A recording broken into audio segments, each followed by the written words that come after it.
Милләтебезне гармунсыз күз алдына китереп тә булмый. Гармун тавышыннан яңгыраган авылларны сагынасы гына кала. Әмма бүгенге көндә шын гармунчылар бар. Шуларның берсе Арча районы Шушмабаш авылында яшәүче Хайдар Әхмәтов.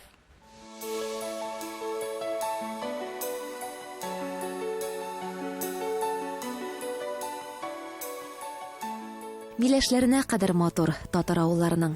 Ә инде чәчәкле чуклы йорт капкаларын әйтәсе дә юк. Чираттагы сәяхәтебез безне Арча районы Шушмабаш авылына китерде.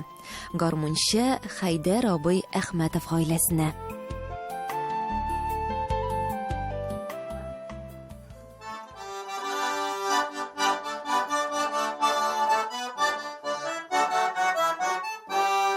Бүгенге көнгә кадәр уйнагыз гармуннар һәм башка фестиваль конкурсларда актив катнаша.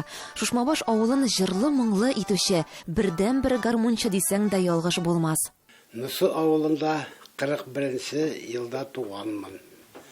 Әти киткәндә мин туып кына калганмын, 3 айлык бала булып.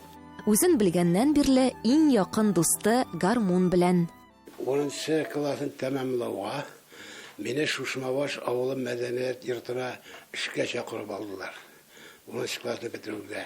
Чөнки мин мәктәп елларыннан бирле сәхнәдә. Хатынын Зөлхәбирә апаны да сәхнәгә тарта, гомер буе җырлатып яшәтә. Хайдар абый әле балтас тасыда авылны бизәкле иткән кеше. Тәрәзә йөзлекләр, лалышыклар ясый башладым. Чөнки мин ясыйм. Bu нәрсәне кисәсе бар, беләм мин аны кисәм. Үзем дә кисеп торам. Янда кичкенә малай тора. Улым менә аны кисәле. Кисәм. Нарашиклы малай миннән устарак ясый башлады. Менә шулай балаларны хезмәт белән үстерергә тырыштык, тәрбияләп. Әнә шулай 5 бала тәрбияләп үстерәләр. Барысына да югары белем бирәләр, әмма авылда эш булмаганлыктан таралып беттеләр шул дияти кеше. Сургут, Киров өлкәсе, Биектау районы, Арча районы Шикә авылына тик чакыруга шундый кайтып җитәләр. Шунысы куандыра ди. Эшнең җайлысын авырын сайланып тормадык. Әти кушты эшләргә.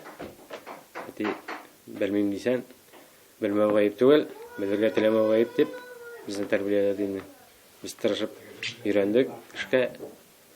Һәр эшне җиренә җиткереп эшләргә тырыштык. Рәзил әфәнде бер туган абыйсы Айнур белән үз эшләрен ачканнар, авылның даими иганәчеләре. 10 ынык, 2 ыныкчык, Хайдар абый һәм Зөлхәбирә апа бик бай дәвани белән дәвәти.